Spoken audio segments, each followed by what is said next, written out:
நம்ம சேனலை சப்ஸ்கிரைப் பண்ணாதவங்க சப்ஸ்கிரைப் பண்ணிடுங்க. கூட ஒரு பெல் பட்டன் வரும், அந்த கோயில் மினி அழுத்தி ஆல் ஆப்ஷன் கொடுத்து விட்ருங்க. அப்போ தான் நம்ம போடுற ஒவ்வொரு வீடியோ உங்களுக்கு நோட்டிஃபிகேஷன் வந்துடும். கவிமகன் யூடியூப் சேனல் உறவுகளுக்கு என்னுடைய அன்பான வணக்கங்கள். ஸ்ரீராம ராம ராமேதி ரமே ராமே மனோரமே சகஸ்ரநாம தத்துல்யம் ராமநாமபராணனே. ஸ்ரீ ராமபிரானின் அருளாலும் எல்லாம் உள்ள இறைவனின் திருவருளாலும் ஸ்ரீமத் வால்மீகி ராமாயணம் பாலகாண்டத்தில் 73வது சர்க்கத்தை இன்று சிந்திக்க இருக்கிறோம். இந்த சர்க்கத்தில்தான் தசரத புத்திரர்களுடைய விவாகம் இடம்பெறுகிறது. என்றைய தினம் கோதானம் என்ற உத்தமமான சடங்கை மன்னர் செய்து முடித்தாரோ அன்றைய தினமே சூரரான யுதாஜித் வந்து சேர்ந்தார். கேகய மன்னருடைய புதல்வரும் பரதனுடைய சாக்ஷாத் மாமனுமாகிய அவர் அரசர் தசரதரை கண்டு குசலம் விசாரித்து பின் இவ்வாறு மொழிந்தார். கேகய மன்னர் அன்புடன் தங்கள் நலன் பற்றி விசாரிக்கச் சொன்னார். யார் யாருடைய நலன் பற்றி கேட்டு தெரிந்து கொள்ள விரும்புகிறீர்களோ அவர்கள் எல்லோரும் தற்சமயம் ஆரோக்கியமாக இருக்கிறார்கள். ராஜேந்திரரே, கேகய மன்னர் என் சகோதரியின் மைந்தனை தன் பேரனான பரதனை காண விரும்பினார். அவனை அழைத்து போவதற்காக நான் அயோத்திக்கு வந்தேன். அயோத்தியில் தங்கள் புத்திரர்கள் ராமன் விவாகத்திற்காக தங்களுடன் மிதிலைக்கு சென்று விட்டதாக கேள்விப்பட்டேன். உடனே வேகமாக என் உடன் பிறந்தவளின் மகனை காணும் பேராவலுடன் இங்கே வந்துவிட்டேன். பின்னர் தசரதர் மிகவும் அன்பிற்குரிய விருந்தினர் வந்திருப்பதை பார்த்து கௌரவத்திற்குரிய அவரை உயர்ந்த உபச்சாரங்களால் பெருமைப்படுத்தினார். அந்த இரவை பெரும் புகழ் கொண்ட புதல்வர்களோடு கழித்துவிட்டு பொழுது புலர்ந்ததும் கண் விழித்து நித்திய கர்மாக்களை செய்து முடித்து முனிவர்களை முன்னிலைப்படுத்தி யாகசாலையை அடைந்தார் தசரதர். ராமன் எல்லாவிதமான அணிகலன்களையும் அணிந்து கொண்டு விவாகத்திற்குரிய கங்கணம் மங்களச் சரடு கட்டிக்கொண்டு மற்ற 3 சகோதரர்களும் உடன்வர விஜயா என்ற சுப முகூர்த்த நேரத்தில் வசிஷ்டரையும் மற்ற மணி பொங்கவர்களையும் முன்னே நிறுத்தி தந்தையின் அருகே வந்து நின்றார். பகவான் வசிஷ்டர் விதேக மன்னரிடம் வந்து இவ்வாறு கூறினார். மன்னரே, விவாகத்திற்கான மங்கள சடங்குகளை செய்து முடித்து புத்திரர்களுடன் கன்னிகைகளை தானம் செய்ய போகிறவரை எதிர்பார்த்து கொண்டிருக்கிறார். கன்னிகையை கொடுப்பவர், கன்னிகையை பெற்றுக்கொள்பவர் ஆகியோருக்கு எல்லா செல்வங்களும் வளர்கின்றன அல்லவா? இந்த விவாகத்தை நடத்தி கொடுத்து உங்கள் கடமையை நிறைவேற்றுங்கள். இவ்வாறு மகாத்மா வசிஷ்டரால் கூறப்பட்டதும் மேலான தர்மங்களை அறிந்தவரும் கருணை சித்தருமான ஜனகர் இவ்வாறு பதில் சொன்னார். என்னுடைய இந்த இடத்தில் தங்களை தடுத்து நிறுத்துபவர் யார்? யாருடைய ஆணையை எதிர்பார்க்கிறீர்கள்? இந்த ராஜ்யம் தங்களுடையது என்னும்போது இந்த மாளிகையும் தங்களுடையது தானே.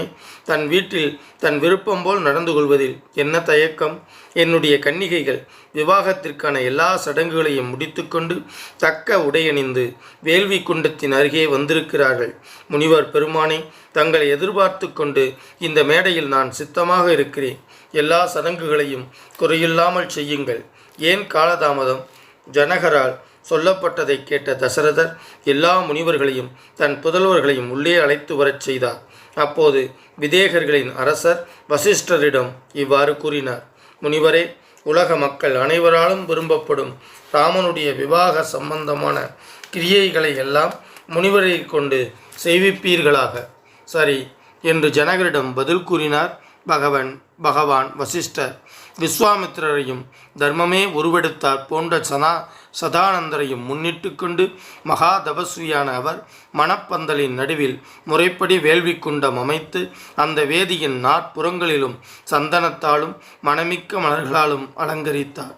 தங்க பாலிகைகள், தானிய முளைகளுடன் கூடிய துளையுள்ள கலசங்கள், விதைமுளைத்த மடக்குகள், மணப்புகை வீசும் தூபக்கால்கள், சங்குகள், கோமம் செய்வதற்கான சட்டுவம் போன்ற ஸ்ருவம் மற்றும் கரண்டி போன்ற சிக்குகள், அர்க்கிய தீர்த்தத்தால் நிரப்பப்பட்ட பாத்திரங்கள், பொறி நிறைந்த கிண்ணங்கள், முறைப்படி தயாரிக்கப்பட்ட அக்ஷதைகள் வேதியை சுற்றிலும் வைக்கப்பட்டன.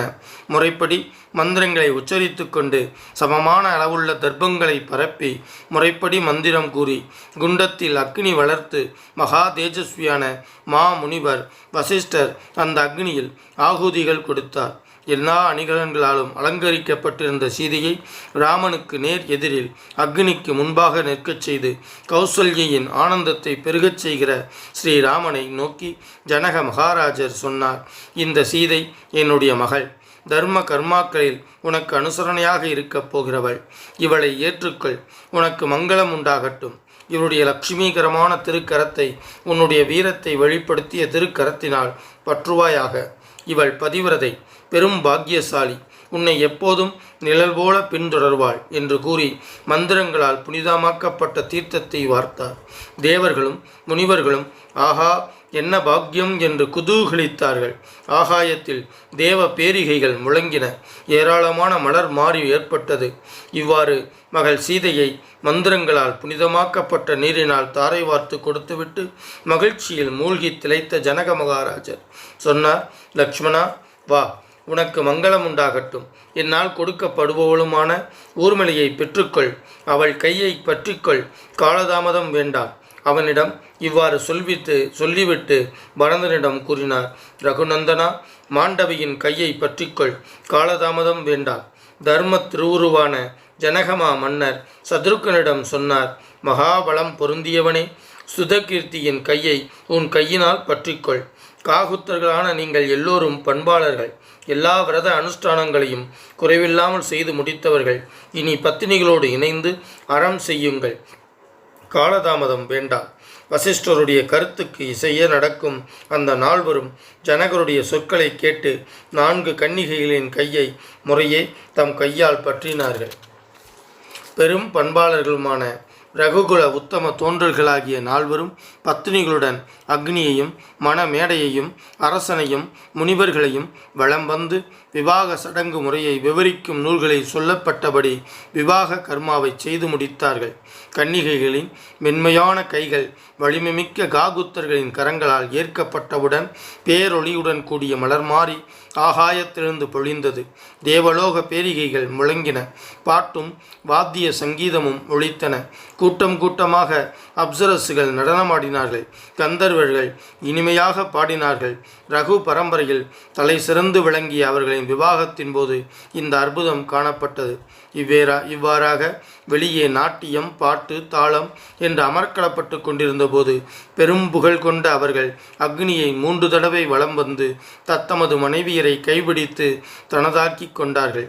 பின்னர் ரகு நந்தர்களான நால்வரும் மனைவியருடன் தங்கள் மாளிகைக்கு சென்றார்கள். மன்னர் தசரதரும் பந்து பரிவாரங்களுடனும் முனிவர்களுடனும் தம்பதிகள் சென்ற காட்சியை பார்த்து ஆனந்தம் பொங்கியவராய் பின்தொடர்ந்து சென்றார்.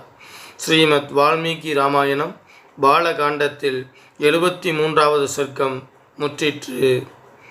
வான்முகில் வளாது பெய்க, மழை வளம் சுரக்க, மன்னன் கோன்முகில் அரசு செய்க, குறைவில்லாதுயிர்கள் வாழ்க, நான்மறை அறங்கள் ஓங்க, நற்றவம் வேள்வி மல்க, மேன்மைகொள் சைவநீதி, மேன்மைகொள் தர்மநீதி, மேன்மைகொள் சனாதன நீதி விளங்குக உலகமெல்லாம்.